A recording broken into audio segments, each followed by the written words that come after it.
We continue on chapter 298, page 602, in volume 1 of Ayin Beis. To sum up first the previous chapter,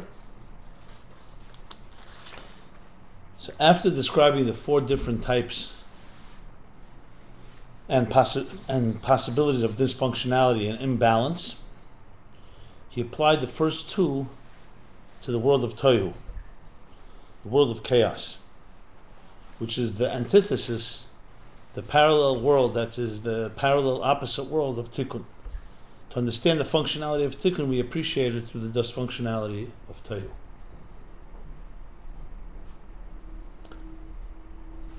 So what are the two elements? So the whole discussion and all the previous discourses, going back pages and pages, was that two elements of dysfunctionality take place in Tohu. Number one, from the perspective of the of the energy, that the energy does not tolerate one another. They're too intense. And the second is from the perspective of the containers, that the containers are not symbiotic. They don't give and take. So here he connects it with these four levels, with the first two. The first problem in Tohu is that the energies are very intense. So there's ayin. They want to be encompassed and submerged in the source, but they're into themselves. They're murgish. They feel it. Too much about themselves. And they've lost sight of the source and the kavanah elyon, the higher purpose. So they have the ayin of the energy, but they don't have the bittul that's required of putting yourself on the side and fulfilling what the purpose is. So that intensity doesn't allow them to apply themselves to manifest inside container. And that causes the second type of dysfunctionality. So that what we have there is, therefore, that the energy is beyond the ability to manifest in the wick, and the wick remains in its yeshus, in its personality, as a result, because the energy is not there to reach to it, so it just remains there and it does not get subsumed and is not combustible, the wick that doesn't light.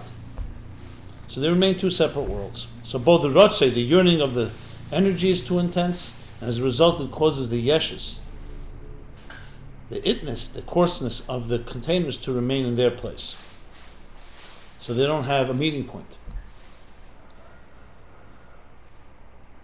So in a way, the ayr of Tohu, the energy of Tohu, is ayin, but it's a yesh of ayin. It's a yesh within the world of ayin. The world of bittul, it's about me. They hear the intensity of their own experience as opposed to of respecting and reflecting the divine purpose. The second element of dysfunctionality in Tohu is the opposite, where the container gets too porous, too subsumed, and it burns out so quickly, like a wick that doesn't have any staying power. So to explain that, he uses an example from actually a healthy example of ban. Remember, Tohu is ban, but this is ban of ma, the souls of ban, Chanoch and Eliyahu, whose primary work was refining and taming the chemer, the coarseness of the containers. And that's why when they died, their containers, their bodies went up with their soul. So here, the container becomes like the energy. In an unhealthy sense of it, it's where it becomes too much like the energy and loses its identity as a container. In the healthy form, it's Chanoch and Eliyahu, who are, like he explains, are really from Tikkun. It's ban of ma, the souls of ban within the world of ma, of Tikkun. But it's an example of how container becomes the opposite extreme. Instead of the container retaining its personality, how it becomes subsumed too much into the energy. Now he continues, chapter 298, continuing elaborating on these two forms of dysfunctionality. And of course, the antithesis is the functionality where they're both working, where the air lays itself aside in order to enter into a container, that's an Atzilus, and the container, commensurate to that, lays itself on a side in order to have the bittul to receive and is receptive to the energy. Chapter 298, the bottom of page 602. Now there's an advantage, there's a virtue in the elevation of the containers. That which we discussed, the Chanoch and Eliyahu, that the containers become too much like the energy, there's actually a virtue in that. Yeshem aliyah she'er levad. There's a virtue in that over just the energy itself elevated. So in regular human beings, even great tzaddikim, the soul departs and goes up, the body is buried. Here the bodies went with them. However one explains what that means, how a body exists in heavens, but the bottom line is there is an element of the containers following the energy. So he says there's a virtue in that. Like it says in Ageres HaKedesh, in Tanya, the last section, the fifth section, in the beginning, which begins with L'havim Mashakasu B'Pri Etz Chaim. But this virtue is now going to qualify as only under certain condition. Achzehu, however, this virtue is Kishalihi B'Hadroge, V'Nasis Keli L'Eir Elin Yeser. It's only when the aliyah, the elevation, is an organized one, not reckless. And the container is a container to a higher form of energy. So we're not talking about an overwhelming annihilation of the container. We're talking about an organized elevation where the container elevates in a structured way. Ukumai Bali is the Shabbos. Like we talk about Shabbos. On Shabbos, why is it a holier day? Because on Shabbos the worlds elevate to a higher level. Shekelim de Beriyah elim b'Atzilus. The containers of Beriyah, which are usually in the domain of weekday, meaning in the workday, on Shabbos they elevate to Atzilus. So this isn't some form of unhealthy experience. It's not the Eiris have selfishly chosen to go into their world. The containers are elevating on that day. They will not elevate on our regular day. Shenasim kelim le'ir ha'atzilus. They become containers for the energy of Atzilus on that day, on Shabbos. And the energy manifests in them, rests in them, is internalized and integrated within them. Misyashiv, which means settles in them. Think of it like a wick where the flame is burning smoothly. So you could say the flame has settled in. It rests there comfortably. It's at peace. Not tension, where let's say the wick is about to burn out, or it's too wet, or whatever it may be. It's not a proper container, too much container, or too little container, as we've discussed. As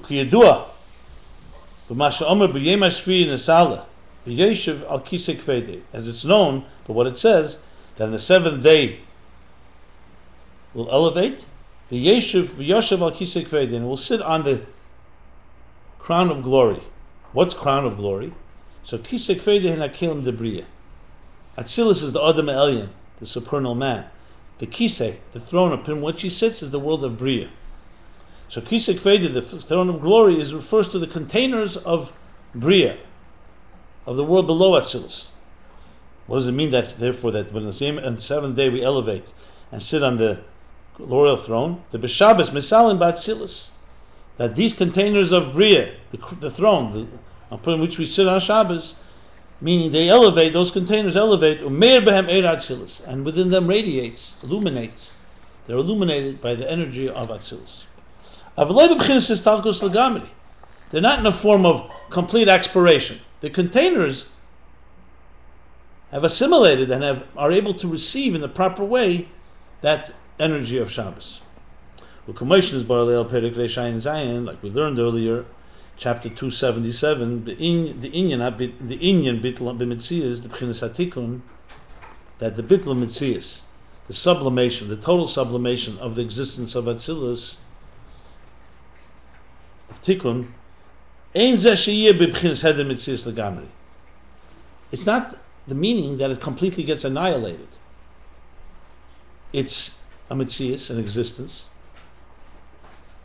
but it knows every moment and it feels b'primius. That's its sense. Yichud Elah, as we discussed earlier, the previous chapters. It senses that it has no existence of its own. All it is here by virtue of its source. In Keser, as we learned, Mitzias is not even there. Mitzias doesn't even feel, lo yoda, doesn't sense itself as an existence. There is an existence here, but its entire existence, kule kamei kalachashiv, it senses is only because of the source. But this is not an annihilation of the Mitzias. It's Mitzias that's bittul. In Tohu, not like Keser. Kesser doesn't sense anything, but not annihilation. That's healthy. In Tohu, it is a sense of feeling. I'm filled with myself and my ecstasy, and that causes it to burn out and become annihilated. So, not that it should completely expire. Like the example where God extends his finger and it causes the existence to burn up, as we learned in the previous chapter. We learned in chapter 2,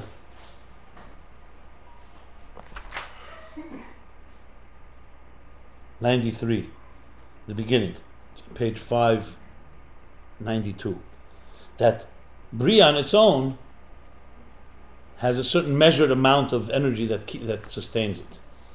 When the Malchus of Atzilus, which is the small finger, extends more than necessary, more than the measured amount, it causes it to burn up, consume it. That's not what we're talking about here. Because the point is that the tikkun should remain a mitzvah, should be a mitzvah, should be in existence. But mitzvah is guf, and existence itself is built to mitzvah legamri. As an existence, it is completely non-existent.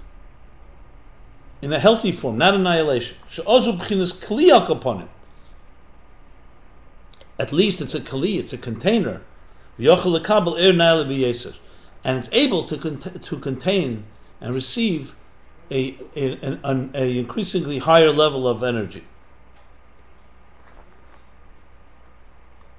So that's like on Shabbos. What we have is that the world of Beriyah elevates, and in this sense, it's a healthy form of where the container becomes more like the energy on a special day, on Shabbos. Every day it's not the case. The containers remain in Beriyah, and so on. V'yesh leimer, you can say the eifim bittul mitzvah hazeh, or dafke kasher eisa bittul bakli. And now he's making a critical addition.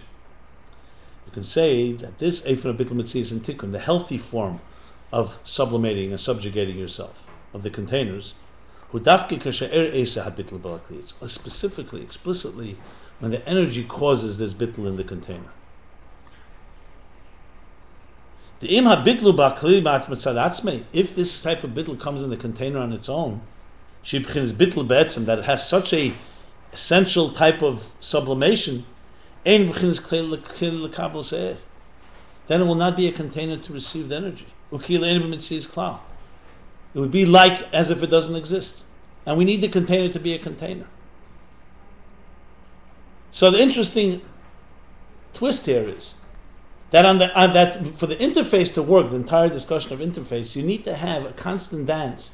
It has to be a container, or else it's not on its terms, on the terms of identity and personality of existence. On the other hand, the container has to be sublime and prepare itself to receive on its own the energy.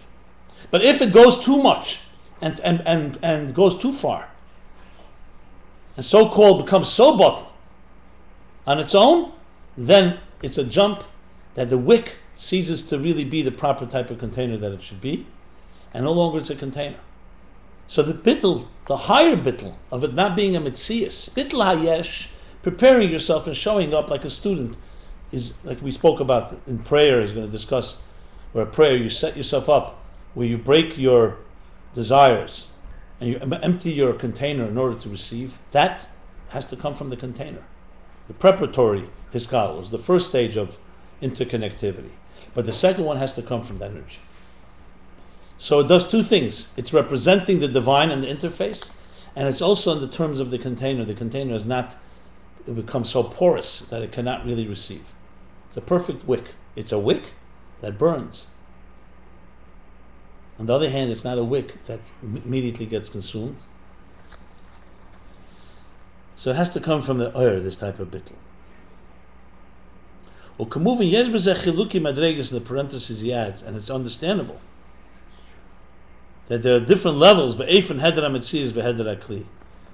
the way, there are different levels and variations of how much there's a lack of mitzias and lack of container.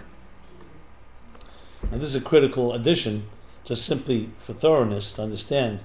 It's not extreme. It's not either or, that either the wick, the container, is so coarse in its own world and doesn't burn at all, dysfunctional number one, or it's so porous that it extinguishes immediately.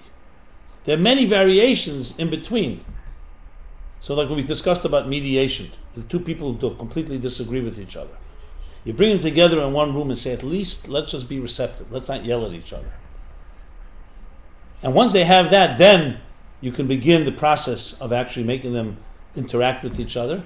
So there are many levels. It's not always 100% one of them is domineering, the other one is passive. It could be 90-10, 70-30. The same thing with a wick. For a wick to be a perfect container for the flame, it's not black and white. It could be almost perfect. It could be halfway. So there are many levels in the variation of how much the container can possibly sublimate itself. And of course, we're talking in an inappropriate way. That's the parenthesis. Then he continues. And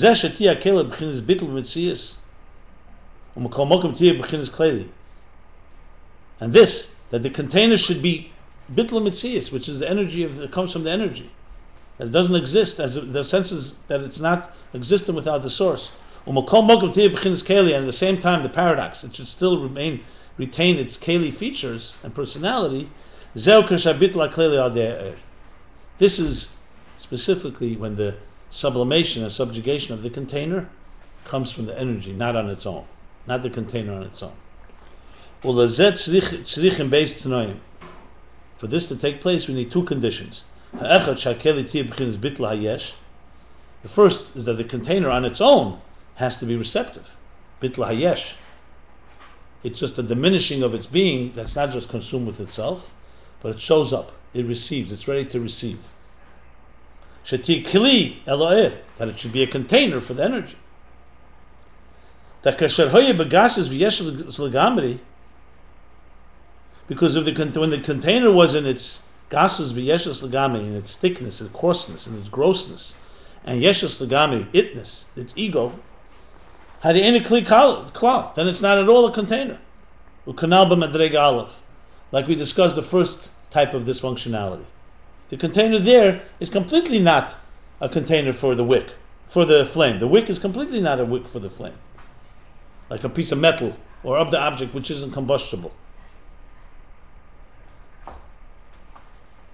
So there's two types how the container is not a container.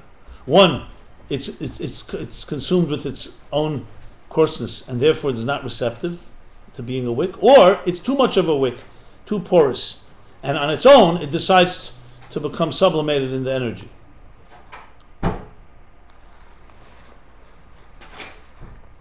And that too, and that's he said, that's the first level of dysfunctionality. Ayin Beis, the second condition is that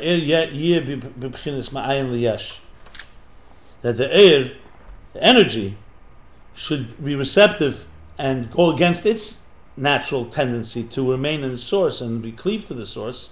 It should go from ayin to yesh, from its nothingness, from its substanceless to its itness, that it should descend and manifest, internalize and integrate in the container. Like the two things we spoke about in the first Atzilus, the first step, that both of them on their own have to be receptive to each other. Those are the two conditions.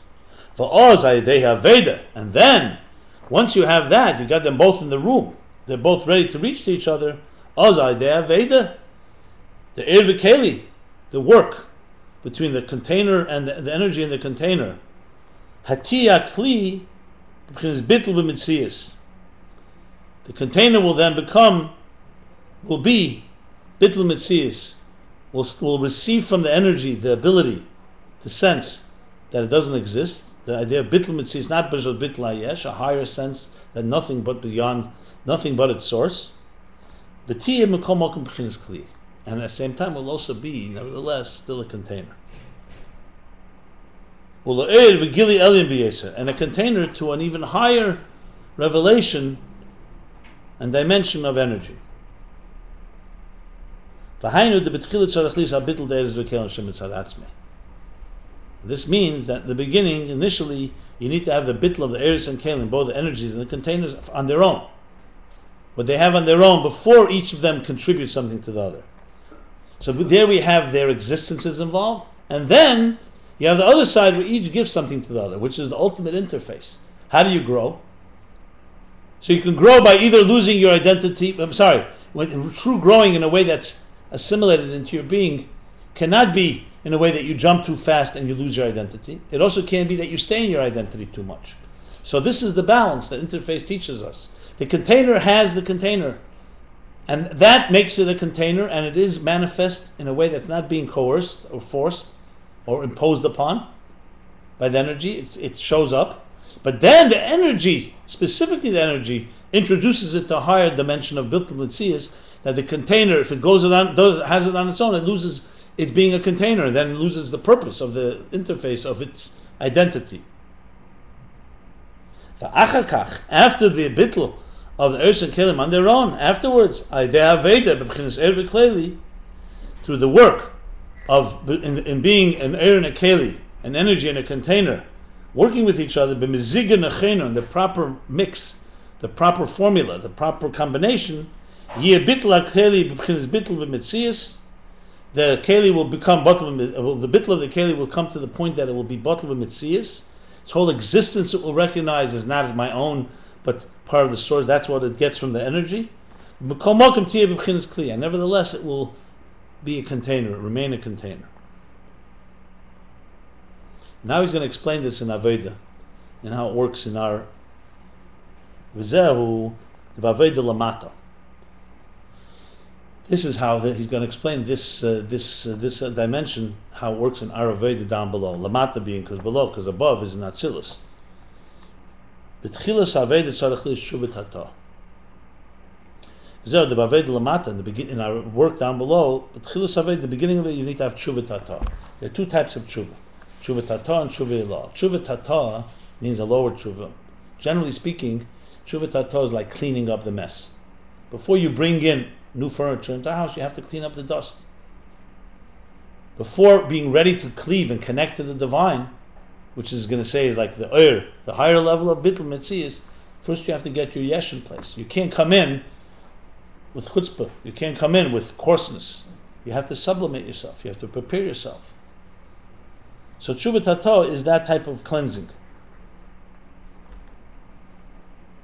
Who inyan tshuva tata? The inyan of tshuva tata, shviras hachemer, is the breaking of the grossness of materialism, your body. Li is by bittul hayesh layin, that it should have an acceptance, a subjugation, a sublimation of the yesh, receiving something beyond itself, the substanceless above it. Ukamoi, like we learned before, Ukamoi, ein ebn lispal al matech kevid reish.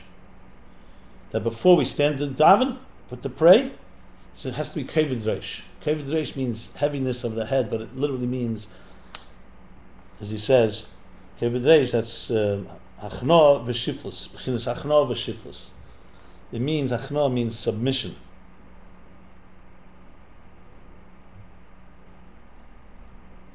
Surrender. V'shiflus is lowliness, but lowliness in this case means humility, modesty.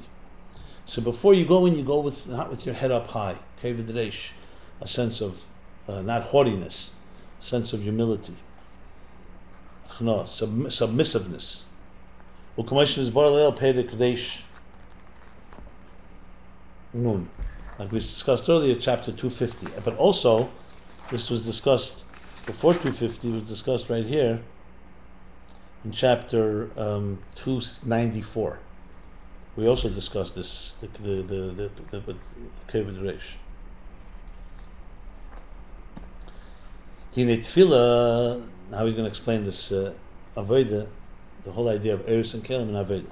Tine Tefillah, he has Galus HaKechus, the Nefesh Elikis. Tefillah is, generally speaking, what happens during prayer. It's similar to the Shabbos thing that we spoke about. Something happens.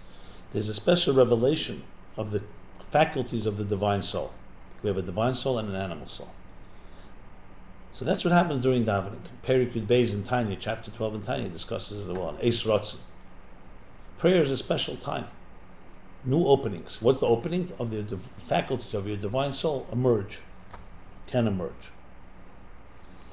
But there's a condition. The Kodim Lezep, before that, There has to be a submissiveness and a humility. Shezel bittul hachumris or bittul haritzenis. That's the bittul, the nullification of the chumrius, of the grobkeit. This is why we need the Wikipedia, the Hasidicpedia that we're going to be creating here.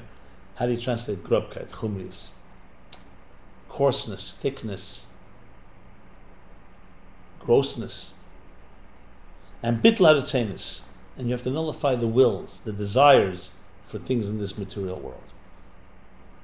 The he adds in the parentheses, that doesn't mean that you change fundamentally as a person, that no longer do you have a desire for material things. It doesn't mean that you change the will, that there's no longer a will to have gross material stuff. The meaning here is that you mevatl, you nullify, you set them aside. Why is this important to mention? Because he wants to say that it's on the level of the container. We're not talking about some miracle where you're suddenly no longer yourself. Your container, which still retains a certain element, of course, it sets itself aside, opens itself up, empties itself in order to receive what will happen during davening, during prayer. So it's on the terms of the container. But the container does have to do one thing. It has to be to show up. You have to be an empty container, or else we went nowhere. And the interface means that there's growth, there's movement. And movement means the container has to move a bit. What is it moving? It's receptivity. It doesn't have to change at all. But during davening, before davening, you have to set yourself, the mindset has to be such. Once you have that preparatory emptiness, hachnov v'shiflus, submissiveness, modesty, humility, afterwards, during davening, hu kavonas halev, then you can have the kavanah of the lev, the intention of the heart, the hainu, hasogav izbonnus v'seres avira, on two dimensions. That the heart can then serve through prayer. Firstly, through contemplation and meditation, and awakening a love and an awe for the divine. For who is galas hakechas and nefesh elikis? And that, during davening, during prayer, is the revelation of the divine faculties, the faculties of the divine soul. But it has to be, even during davening, when you have the revelation of the divine soul, it has to be b'midah shir, it has to be measured, tempered. As he spoke in the whole discussion here, that the energy cannot overwhelm the container. What does this mean practically? That meditation, the contemplation during davening, cannot be, should not be, the way the soul on its own comprehends the divine. Because the comprehension of the soul on its own, it's very abstract. And on very high and exalted levels of the infinite divine light. So it's both things. What it understands and the way it understands it is a completely different dimension that is not feasible, is not practical, is not relevant to the animal soul, as we'll say in a moment. So both hafshata, the method is very abstract and not grounded concretely in the material world, and it's on levels that are very high, exalted levels. This is not proportionate to the comprehension of the natural mind of the animal soul. To contemplate, to understand and comprehend these type of things. And in this type of, not only what understand, but how, also this way of understanding in a hafshata, in an abstract way. Kim, how does the mind work, the natural mind of the animal soul? Kim, I'm sorry, but how does the contemplation of tefillah, of prayer, have to be? Not on the terms of the soul alone, because then the body, and nefesh habamis, the animal soul, cannot relate to it. So the chasaga, the contemplation during prayer, has to be tia milubeshes b'levushei hasaga u'binyanim tivim. It has to manifest in garments of understanding and in natural things that the animal soul can relate to. In order for it to be understood and comprehended also by the natural mind. And it should be in subject matters that are proportionate and relative to the natural mind, so that he too can understand them. So when the Rambam Maimonides writes, how does a person come to love and awe? He says by contemplating on the beauty of nature, on the beauty of the world, and how God helps us. Why don't we just meditate on Atzilus, on the energy before the subsumed, all these levels? Is because the Nefesh Habamis, the divine soul, not the animal soul, doesn't relate to abstract ideas and high levels.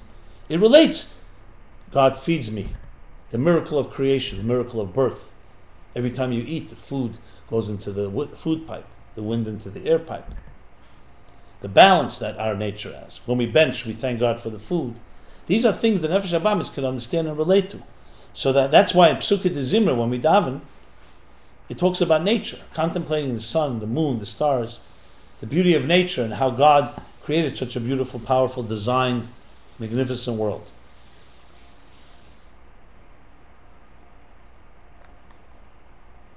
So that's the way the contemplation has to take place, which means that Oyer is not speaking on its own terms. It's not selfish. Like we spoke in the last chapter about Tohu, the Oyer just does things because of what it wants. Here it's sensitive to the needs of the animal soul and its way of comprehending. Well, Kamoy Kain, so that's how the contemplation during prayer has to work. Kamoy Kain is Spalus and Nefesh Elokis. Same thing, the Spalus, the excitement of the divine soul. Also has to be measured. So it's not just the contemplation for the animal soul, but also the Spalus, the excitement of the divine soul has to be midah, has to be measured, tempered. That this excitement should be with some sense, not just complete ecstasy. And commensurate with the form of contemplation and meditation we just discussed.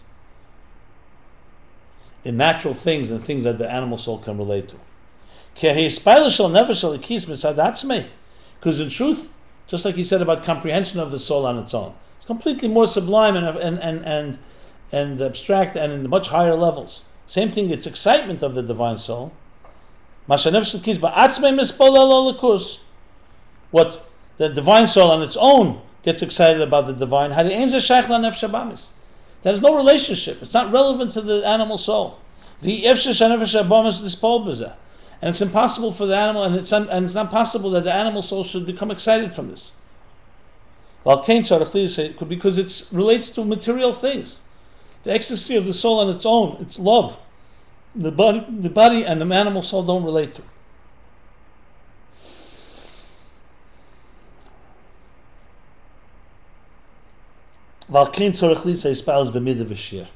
And that's why this excitement that the divine soul has during davening, prayer, has to be with measure, tempered. Relative and commensurate to the contemplation in the method mentioned before. And therefore, it will also have a relationship with the animal soul. That also the animal soul should get excited by this love, because now it relates to it. There's both a verse and the prayer. Shema. Love him with all your heart. What's heart? Levavcha, the two bases. The Talmud says, with both your sides, the Yetzer Tov and the Yetzer Hara. So we see from this that the love has to permeate also the Nefesh Habamis, the animal soul. And for that, you can't just have the excitement and the contemplation purely on the soul's level. It has to be relative and relevant to the animal part of ourselves. And through all of this, and through all this whole process, the divine faculties that are revealed by davening radiate and illuminate the animal soul. The haseichel, the nefesh hakal, is meir es haseichel hativi. The intelligence, the intellect of the divine soul radiates and illuminates the natural mind of the containers, of the animal soul. Shagam hu yevin as inyan halaki, that also that natural mind of the animal soul should also understand a divine concept. V'chein hispailos hamidus the nefesh halakis, and the same thing with the excitement of emotions of the divine soul. Poyelim ba nefesh habamish also affect the animal soul. Shagam hu yispal ba'avet, that he too should get excited with love on his terms. V'zel b'bchinas harotze, and this is the level of rotze, the yearning. Like you discussed in the previous chapter, rotze and shuv, the energy is rotze, it yearns. That has to be balanced and not do it just with oif and murgish, where you feel and it's all about you and you getting fulfilled. And then that affects that the shuv on the container level should also do what it has to do and have its bittul to receive from the energy. So that's what he continues now. That's the rotze. U'kamoikein hu b'shuv ha'shuv, the same thing is b'ashuv. Not just how it yearns, but how it manifests in the containers. Shu gamkin b'chinas bittul kanal perek shei sadidal. That too comes with bittul, as we discussed in the previous chapters, 294. Val de shkidus ha'aveda, and through the effort of our work,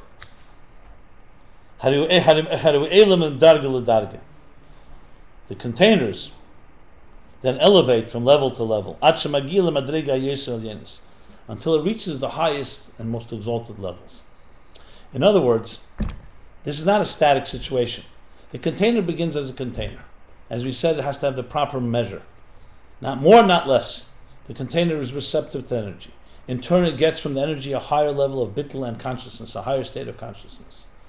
In turn, the container develops and expands. Like a student. In the beginning, you teach them ABC, Aleph Beis. But later, you begin teaching them words and ideas and so on. And their containers expand. As their containers expand, they can take a lot more, receive and contain a lot more. So what would blow away a young child, what would overwhelm a young child, would not necessarily overwhelm an adult. But that's because the containers, as he said, go in an organized way, step by step. It's not some reckless way. It's not like someone became selfish and just grabbed all the energy.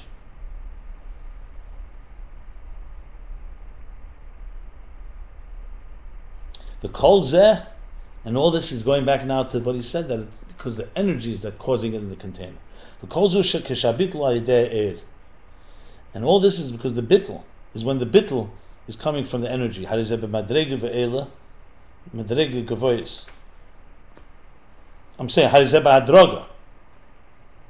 so it's not just jumping. The container remains a container. And through the energy, it begins to appreciate that higher consciousness. And then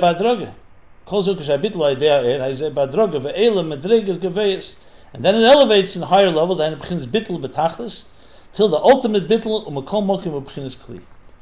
and nevertheless it remains a container. Now he's going to bring it back to tshuva. Same thing is with tshuva, as we spoke about tshuva tato, tshuva ilah. That the tshuva tato is a container, makes the container receptive, and the tshuva ilah comes in afterwards. But he's going to ask something. Hagam the tshuva shalei badraga.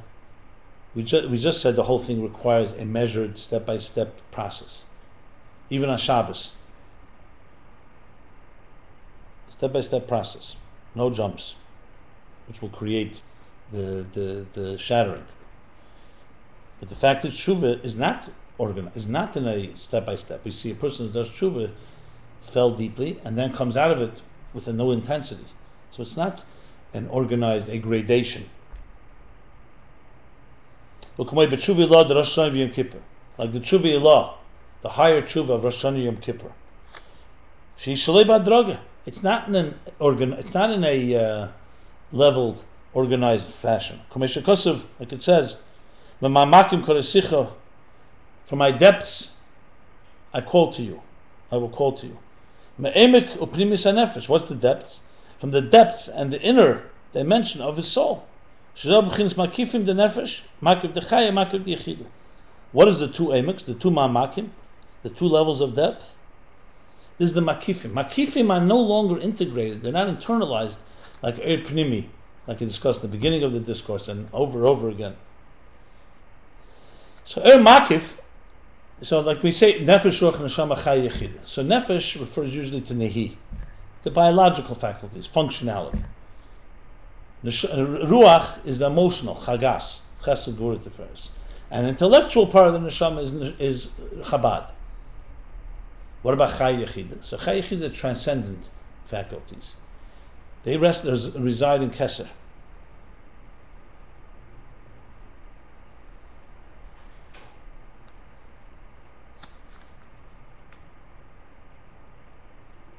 So we see from this that the Tshuva law of Rosh Hashanah and Kippur are not in a gradation, graded level by level. It's a jump to Yechai Yechida. Shehein Beis Madreges b'Tshuva law, and this Chai Yechida like two levels in Tshuva law, the higher Tshuva, like it says elsewhere. So we see that it's not in an organized way. Shezel L'mayla Mehadrages the Hakelim. This is higher than the level of the containers. He's going to answer, Makom Mokim Tzarech Leimer. Makom Mokim Tzarech Li is Gamkim B'Adroge B'Yishayach V'Nefesh HaBamis. Even tshuva, healthy tshuva, also has to be in a graded, step-by-step way, an organized way. In a way that it's shaykh, that becomes relevant to the animal soul. He's going to explain now. There could be a higher level of tshuva in tshuva that the divine soul is awakened to a true tshuva. And this has nothing to do for the animal soul. This ain't at all. There's nothing that has to do with it. Like we see, become a bnei adam in a variety of people, certain people. That after Yom Kippur they can be just as they were before, which shows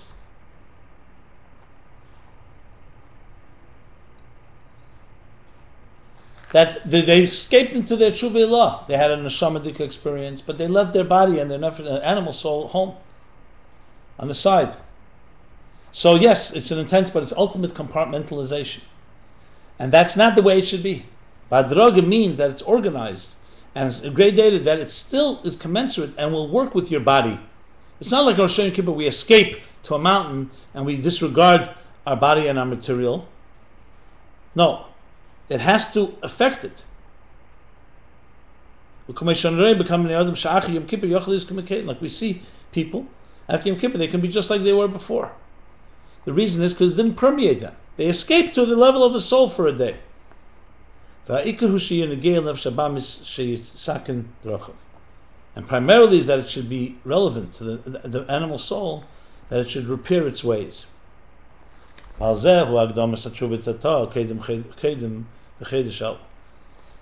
this is why we have the introduction of the lower tshuva before Rosh Hashanah Kippur in the month of Elul. If you do the tshuva tato, yitzim ra. It's known that tshuva tato, the lower tshuva, is to get out of ra. And the higher tshuva is how you become encompassed with the good.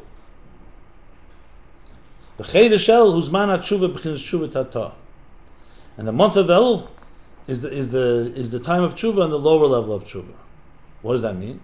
That means that you should be, a person should be from those that give an accounting. Mari means like the people who give an accounting. In the details of his thought, speech, and action, all year round. And he should make a faithful accounting. He should give a faithful accounting. Benafshe, in his soul, from all his actions. The negative ones. And this should cause him to be very bitter about it, very sad about it. That he should be very bitter in his soul on this. And he should uproot his will from these type of things that disturb him. And then, when you come to the higher level of tshuva, Rosh Hashanah, Yom Kippur, Remember the higher level? Years and Negeil and Nefesh Habamis. It will have relevance to the divine soul, to the animal soul, I'm sorry.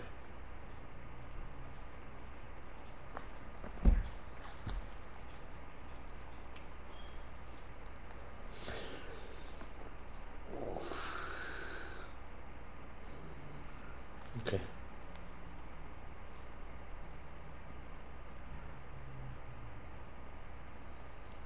When he then comes to the higher level of tshuva Rosh Kippur, it will also affect and touch and be relevant to the animal soul. Not like those people you mentioned before where nothing affects them. They just escape. Here we're talking that the tshuva doesn't come in its own. It follows Elul, where there you are focusing on your containers.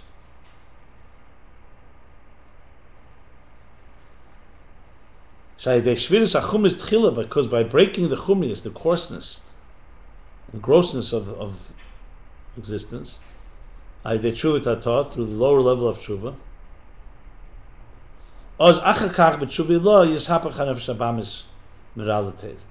then afterwards, when tshuva, the higher tshuva comes, the nefesh habamis will be transformed from evil to good. Okay, so we see here is that even though tshuva is not ba'adraga, it's chay yechida, it's a higher level, but it also comes in order.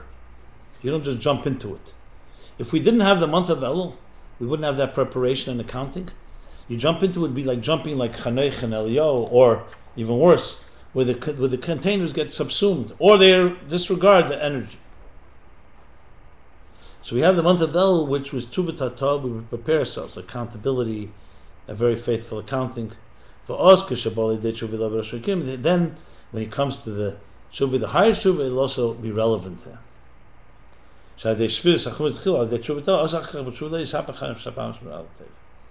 But there's a second benefit.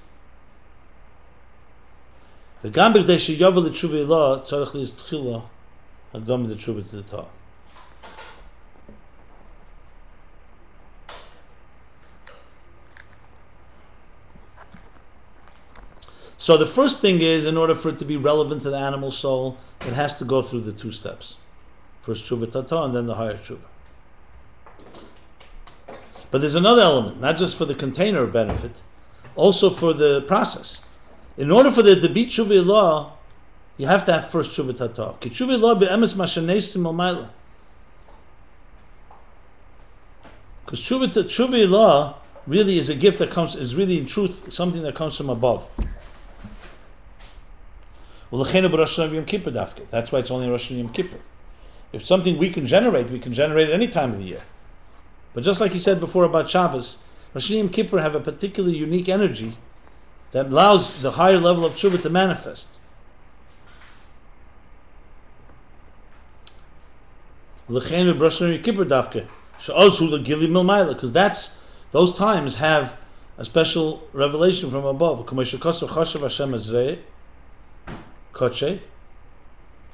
God stretched out his holy arm, his hand. This is the closeness of the source of light to the spark. As we know, the example, that all year round the spark is the soul, it orbits, but it's not that close to its source. When it comes, beseech God when he's there, present. Get close to him when he's close. Refers to that during, like in the orbit, the source gets closer to the sparks. Kiruv HaMoed al HaNitzutz during Rosh Hashanah Yom Kippur. And this grows until the moment, the high point on Yom Kippur by Ne'ilah.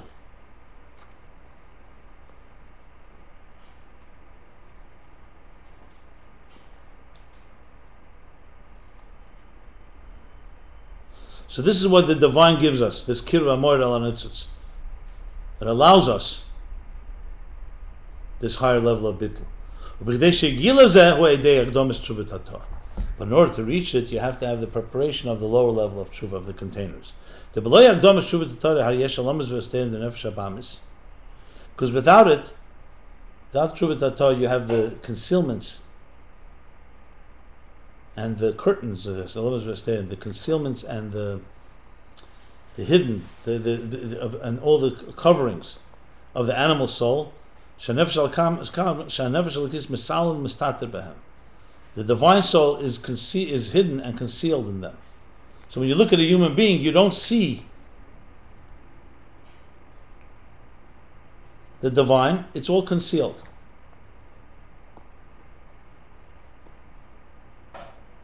The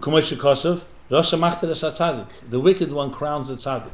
That means the wickedness is surrounding the goodness. And that's why only specifically through preparing the ground to the lower level of tshuva, then you could have afterwards the higher level of tshuva.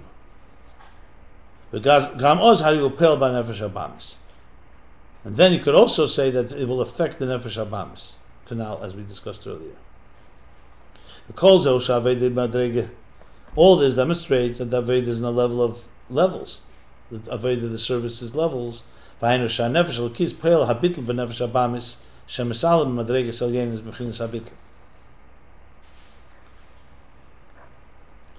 means it's not just the divine soul expires and goes off to its own agenda. It actually affects the divine soul, affects a bittul in the nefesh habamis. It sublimates the animal soul. That the animal soul should also elevate in high levels in the form of bittul, subjugation.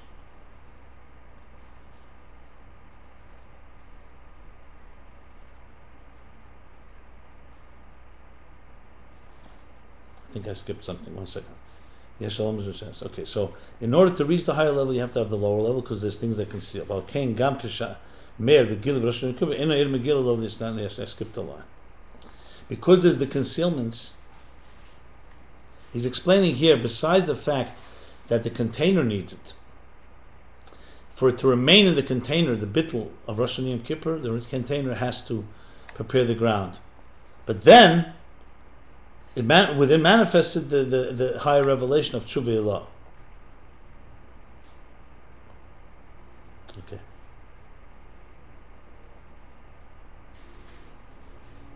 So it's all organized.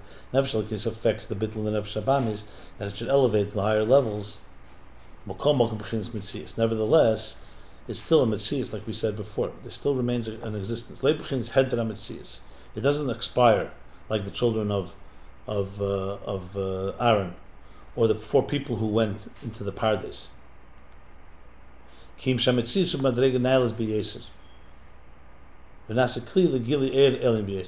Metzius is on a very high exalted level, and it becomes a container to a very abundantly high level. Like in the Inyan of Yaakov al-Chadarke, which is referring to the time, it's a verse that refers to, it's announced after Rosh Hashanah Yom Kippur and the holidays. We say, Yaakov al-Chadarke, Yaakov goes on his way, back to his life. So remember, we said before, there are those where there's no impact, because the energy just had, the soul had its experience, it didn't affect the body. Here we're saying it has to affect.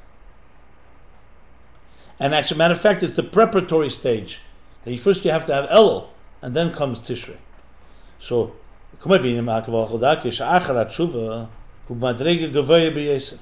after the tshuva that he went through Tishrei, he's in a very high level. And this is an Aveda, what he discussed earlier, where the container becomes subjugated to the energy, and this happens through the energy's bittul that gets transferred into the container, not on its own. So you need 2 steps that he discussed. One is that the tshuva tata, you have to prepare yourself through your accountability, and then comes the higher level of bittul that comes from tshuva ilah, and now it's relevant to you because you prepared the ground, and you allow it to affect you instead of you generating it. So we learn from this that it's necessary, these 2 steps, and then the tshuva ilah can be complete.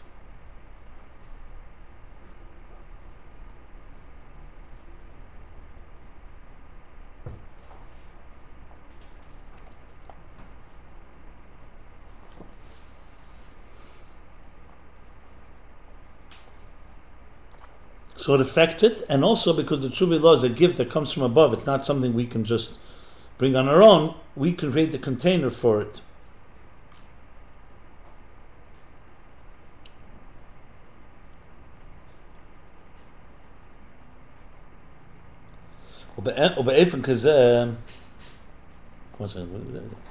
I was going to continue. And this manner, this type of bittul of the air to the clay, that the kli to the air, rather, the container to the energy. But in a way that the container on its own is receptive. But the energy is the one that affects it to have the higher level of bittul. That's the Tshuva law. It says, he's returning now to the subject matter after the Avodah. The bittul of the kli, that's the first line, and now this. And this manner was the body of Moshe. His soul was in a very high level of ayin, nothingness, selflessness. Or very intense. Ma means what? Nevertheless, the great Moses did not remain apart. He would come down, and he would transmit in a way that it was retained and internalized. Because all the all the things all the bestowing of all the blessings, of all the gifts, everything that God, all the divine transmissions, were through Moshe. Moses. Like we say, Torah Tzivilanu Moshe. Moshe commanded us. This is the Torah that Moshe commanded us. But Gam Torah b'chinas hamshachah u'mayil lamata. And now he adds also Torah, which is Moshe, Torah Tzivilanu Moshe, is also drawing down from the top down. And Torah was given dafka through Moshe. This is relevant because the whole Ayin Beis focuses more on Torah. Remember, on refining and transforming the world. The Torah is the interface, like Atzilus is. In Samach Vav,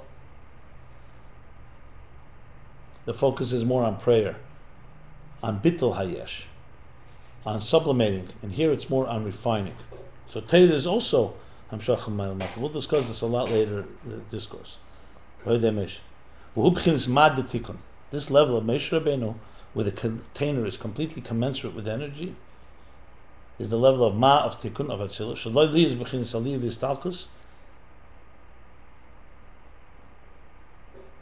This level is not that it's get expired and elevate. It should be drawn down and transmitted to radiate and illuminate the containers, in the containers. V'gam haliyah he b'chinas bittul be'efesh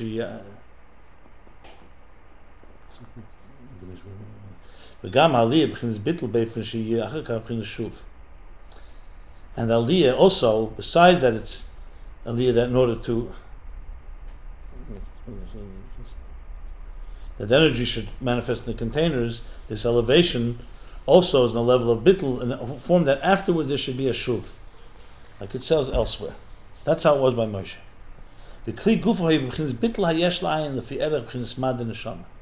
And the containers of his body were in a bittul, a sublimation of the yesh to ayin, commensurate to the way the bittul of his soul. So there's a proper balance by Moshe Rabbeinu. And he was completely nullified in existence till his entire body was a container for the divine. Like it says that Moshe, that Hashem spoke to Moshe face to face.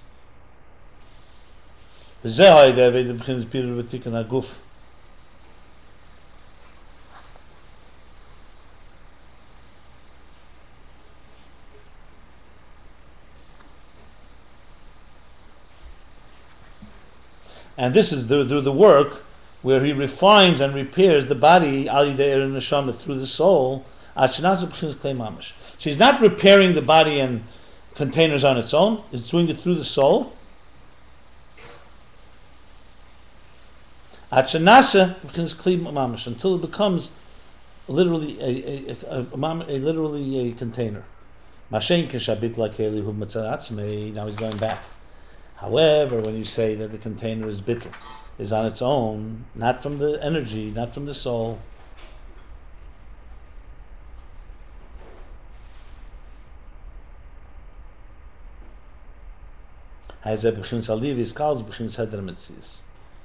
That causes it to elevate and be submerged in a form of non-existence, which would be the second dimension of dysfunctionality in Tohu. So the Moshe Rabbeinu embodies the quintessential Atzilus, Mad Atzilus, where his container was commensurate to the soul. The soul affected it to be elevated, so together they join as one. Now he has the parentheses. I'm sorry.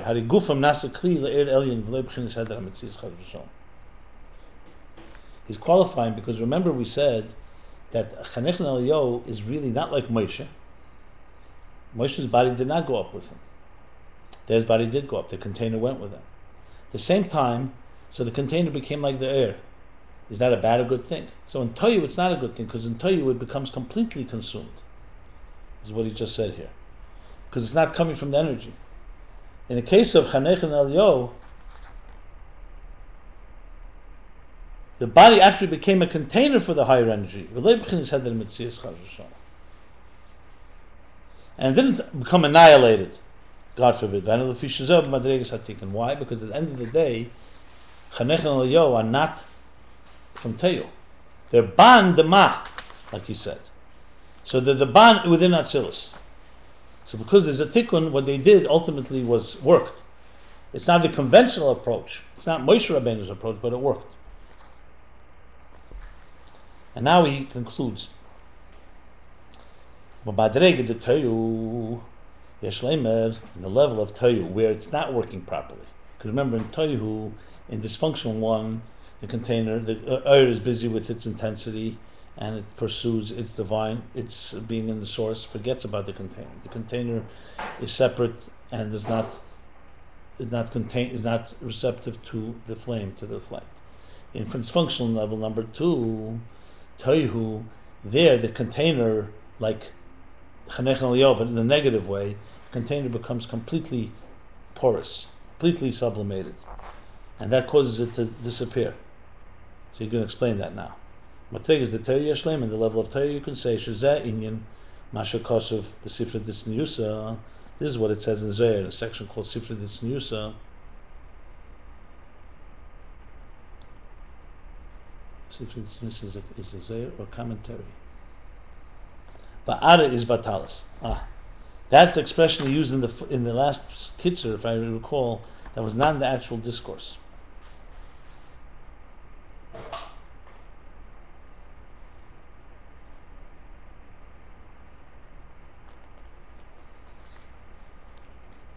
And now he's explaining that the Ara, the land, Mizbatalis, gets annihilated. Now what does that refer to? The B'chinas Malchus loy hoyu shvira, kim bittul. This is referring to the level of Malchus and Tohu. As it's known, there Malchus did not have a breaking of containers, only an annihilation, only it disappeared. So the shvira happened in the emotional spheres. So he says, it says in the writings of Arizal, the li is Hamalchus mekabelas binyonom misnasfiris alyenis, since Malchus receives its structure. It doesn't have anything on its own. It's like moonlight. It doesn't have light. Less lamegar klum. So it receives its structure from the higher spheres. And when they broke, when they broke, Malchus had nothing to receive. Imagine the sun suddenly breaks down. So the moon has nothing to reflect. So you can't say the moon gets broken. You just say nothing there. So that's what happens in Tohu as a result of its imbalance. So we said, what is the imbalance of Tohu? The imbalance of Tohu is that in the second type of imbalance, or the first type of imbalance is that the air is too intense, the keli is separate. The second one is that the container on its own elevates, and that causes a problem. So now he's explaining that. V'yesh leimer, So we have two levels of Tohu. One is what the breakage happens in the emotional levels and the spheres, and in Malchus it just ceases to be. V'yesh leimer b'derech hefsher, and you can possibly say, when you say v'yesh leimer, it already means a chidush. You can say, but b'derech hefsher is even stronger. You could say possibly, shezeu ki'inyan hanal b'bchinas bittul hayesh b'yeseh b'akeli. You can say this what happens to Malchus is like what we discussed earlier, the bittul hayesh, the abundant, overabundant bittul of the container. The hefesh ben shviru bittul, the difference between breaking and disappearing, who the shviru mitzad hayeshes. Breaking comes because of ego, because of self. U'kanal b'madrega aleph, like as we discussed earlier, the first level of dysfunctionality. The yeshes hakelo yisibus hashvira. The yeshes of the keli, that the container feels that it's something, that caused the breakage. As he discussed there, that's actually the oyer first feels that it's something. But that causes the container also to feel that way. Because the oyer is busy with this thing, which in effect causes the shuvnet to happen. And he goes further. The breaking itself is a manifestation of yeshus, of ego and arrogance.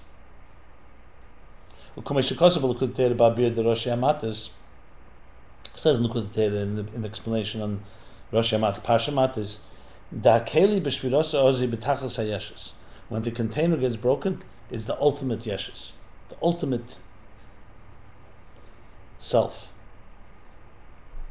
Because when the container is complete, at the end of the day, it's a container.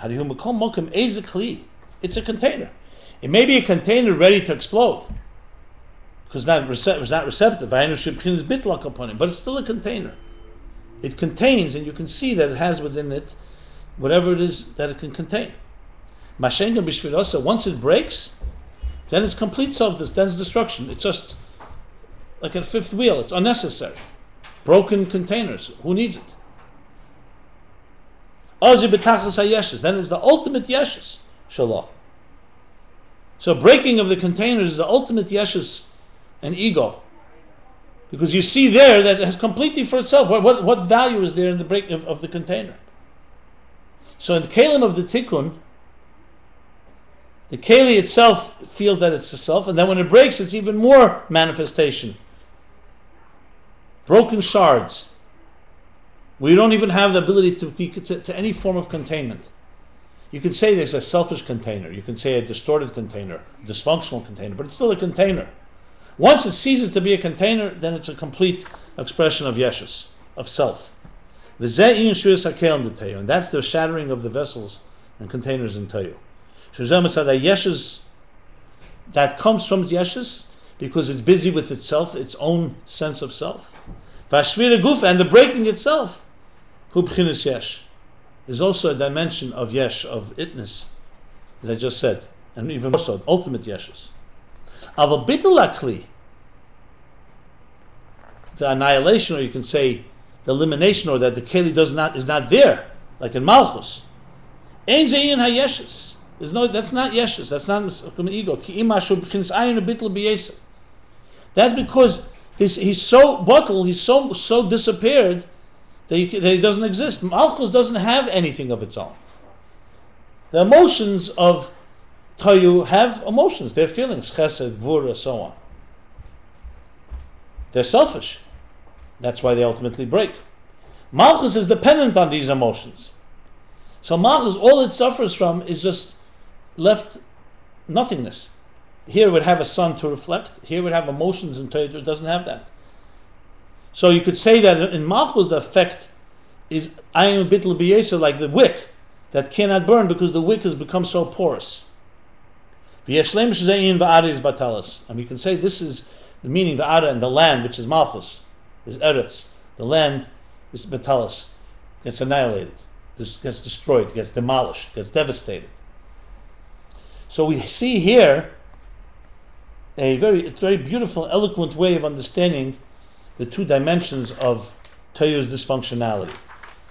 So there's in Tohu itself, there's the containers of the emotions, midas.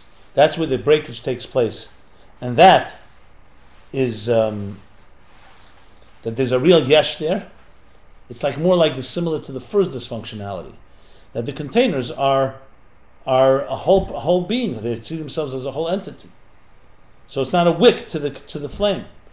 And then there's Malchus, that's like the second level of dysfunctionality, where there's nothingness. The wick is completely consumed by the energy.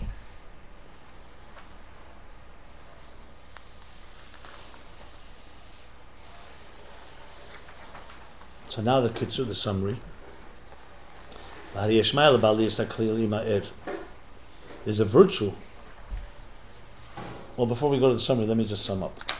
So essentially what he said here is that Tohu has two forms of dysfunctionality. One is that it is either it is in the form of the that is intense and just keeps to itself and does not want to go into the container keeps to itself and does not want to be sublimated into the energy.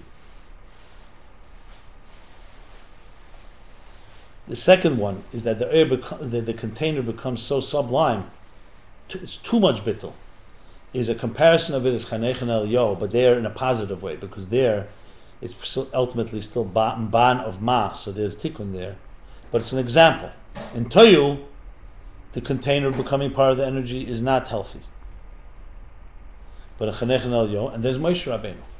There's Moshe, who is the proper balance and formula in tikkun, where there's the and the keli are all together properly, the energy in the container.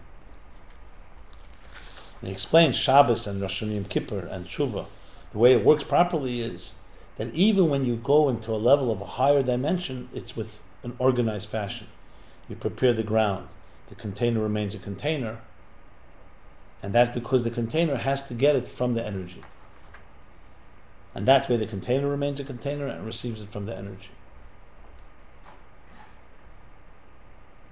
And that also prepares the ground for the Tshuva law, that after you do your avodah, you prepare a receptive, then comes the next level, which comes in, and they each can contribute to each other. Here's the kitzur. There's a virtue in the elevation of the container together with the energy.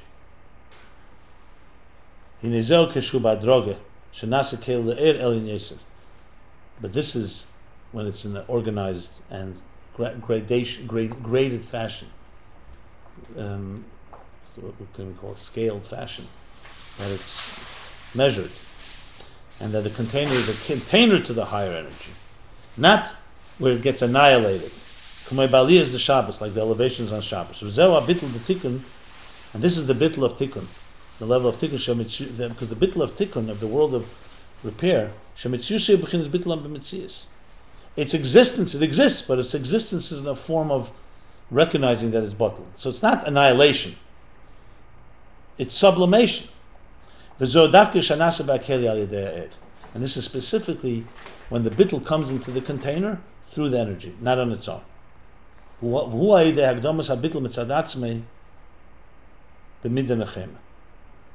in order to receive that higher that higher bittul from the energy, that the preparation is that the container has to prepare itself in the right measure to receive. And then, like it is in Aveda in our work, first you need to have the submissiveness of keved reish, of the lowered head. And then afterwards, well, it says Valkain, they write a footnote. Achakach means afterwards. Alkain means, and therefore, and once you have that preparation, that's when it's up in the prayer itself becomes an internal bittul, sublimation of the divine animal soul that comes through the divine soul. So the animal soul here compared to containers, and the divine soul is compared to energy. So you have a situation where somebody just escapes into the soul, like Rosh Hashanah Yom Kippur, or like the Meraglim wanted to stay in the wilderness, or Ben Azai didn't want to marry, wanted to just study Torah. This is a person who's allowing the energy to take over, and what happens to the body? What happens to the material world? Asceticism? It's not acceptable. Because then it's not an interface. We need to transform the material. So you need it to be not like he said before, that you just focus on the soul and disregard the body during prayer. It has to be in ways that the body, the Nefesh Habamis, could relate to it. And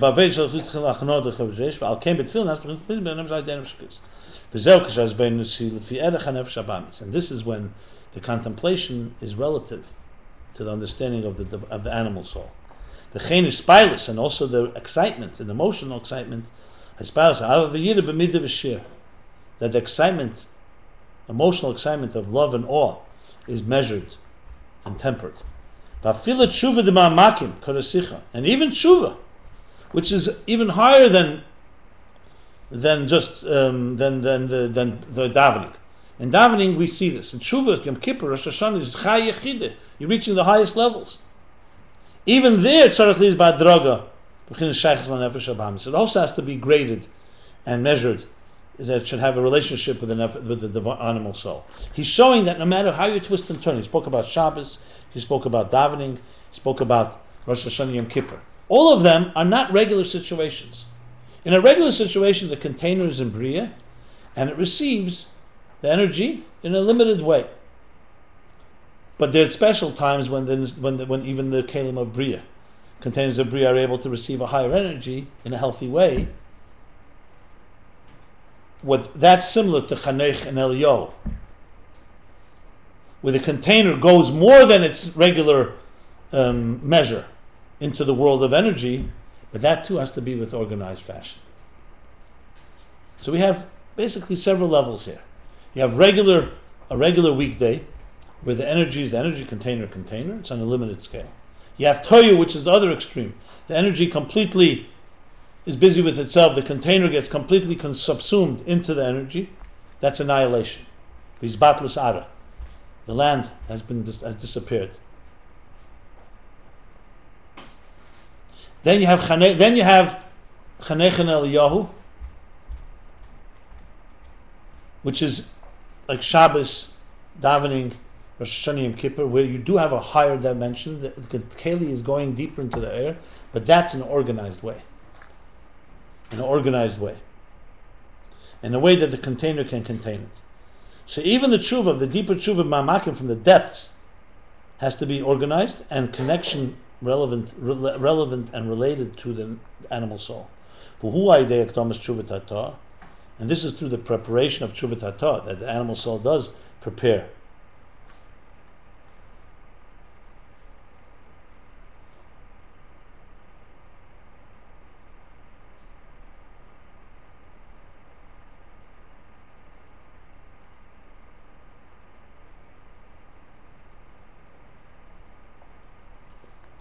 That it prepares itself, and Elul has bitterness on its distance from the divine, and that brings it to a higher level of tshuva, which is connected to Nefesh Habamis. First of all, it comes through the first stage. You don't just jump into Rosh Hashanah Yom Kippur. You have El that prepares the ground on the terms of the animal soul of the containers. And secondly, the tshuva law is not possible, is only possible because it can't come on its own. Tshuva law is a gift from above. But Moshe bittul the tikkun, and Moshe had the bittul of tikkun. He had the total sublimation of the world of tikkun in the healthiest form. Even though he was the level of ma bittul, he was there for them. Moshe kibbel Torah Messinei, received the Torah, gave it. Torah tzivalon Moshe, he transmitted. He was present. And his body was sublimated into the soul. And he was a container to the divine. Chanoch and Eliyahu also became containers to the divine light. But there, it's not ma of ma, there it's ma of ban of ma. There, the real focus is more their work, they work more with their bodies. And therefore the bodies were so refined that they went up with energy, with the air.